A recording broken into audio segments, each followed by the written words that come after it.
Now to China and to Peng Shuai, a tennis star, once ranked as highly as the 14th best in the world. And she made a pretty serious claim against a very senior Chinese politician, said she'd been raped, and effectively she has disappeared. Now, she'd been missing for a few days, but overnight, Chinese state media have shown us some videos of her. And this is designed to reassure us. There she is in a restaurant having dinner. And this is to say to us, don't worry, everything is absolutely fine. Well, there are many who are not convinced by this, many that are not convinced that she's not there under duress, that she's not able to speak freely. And she did have a social media channel. That, of course, has been closed down. Well, joining me to try to assess what all of this means is a seasoned China observer, Charles Parton, a former diplomat who worked in China and Hong Kong for 22 years and is currently senior associate at the RUSI. Charles, good evening. Good evening. So the video was put out on Chinese state media, sent around the world, and this was designed to reassure us that Peng was okay. How does it all look to you? Well, I don't think anyone's reassured, and I don't think they're reassured by the IOC's putting up the news that it spoke, that Mr. Bach spoke for 30 minutes to Peng Shuai and others, because there's no. I mean, China has a long history of making people say what it wants on the television. So who knows? But I suspect that she's in deep trouble. But while the spotlight stays on her, I think she's relatively safe. Once the spotlight goes, I don't think I'd like to be in her shoes.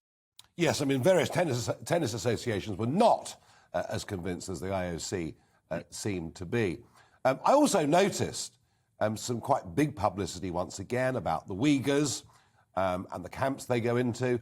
But Charles, how is it that these stories, which if they were taking place anywhere else in the world, would be seen to be human rights abuses, serious human rights abuses, and there would be calls for sanctions, there would be calls for trade embargoes of all kinds. Why is it that with China, this kind of thing happens and generally gets very little comment? I think it's a question of size, and I think it's a question of money, where our economies are so deeply intertwined with the Chinese economy in terms of supplies and goods that they manufacture. And a lot of people make a lot of money out of China as well. And people are not prepared to sacrifice that, even if they could, because so much comes from China that I think if we put sanctions on it, there would be very little in our Christmas stockings and presents. Yeah, it really would be a sort of shooting ourselves in the foot in that sense. We've become so reliant, so dependent. You've been a China observer for a very, very long time. This president, he's been there for about a decade now.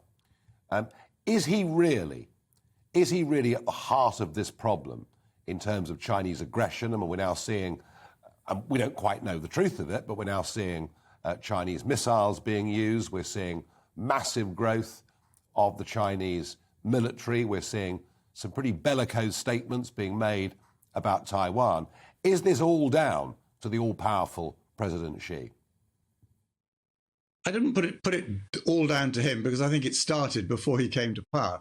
I think if you want to actually put a date on when China started tightening up both its ideology and its, in a sense, bad relations with the West, or less good relations with the West, that happened in 2008, 2009. But when Xi Jinping came to power, undoubtedly, he's an accelerator. He moved things on a lot faster and a lot deeper. Tell me, Charles, do you go back and visit China and Hong Kong these days? Well, I know the pandemic's there, but that aside, would you? No, I've been told it would be unwise for me to go back. I was a good friend of Michael Kovrick's, the Canadian guy who was an ex-diplomat who was taken hostage and spent well over 2.5 years in detention completely illegally. the chances are that if there was a big spat with the UK, they might it'd be a very small chance that they'd take a hostage. It'd be even smaller chance that they'd take me. But that's not a way that I intend to spend my dying years in a Chinese prison. Thank you.